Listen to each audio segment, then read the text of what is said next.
Sa Huwebes na ipoproklama ng COMELEC ang mga nanalong senador at party list sa election 2016.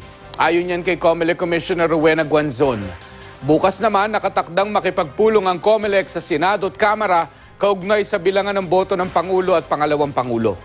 Para sa dalawang pinakamatataas na pwesto sa gobyerno, ang Kongreso ang magsisilbing National Board of Canvassers at siyang magpoproklama ng mga panalo sa presidential at vice presidential race. Nauna nang sinabi ng Senado na posibleng sa May 25 pa mag-convene ang mataas at mababang kapulungan bilang NBOC. Sa ngayon, nasa 99.77% na ang mga botong natanggap ng National Board of Canvassers mula sa mahigit 92,000 vote counting machines na ginamit noong eleksyon.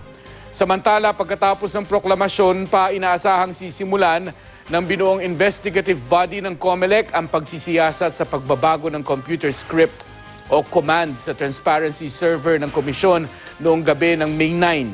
Siniguro naman ni Smartmatic spokesperson Attorney Karen Jimeno na makikipagtulungan sila sa investigasyon.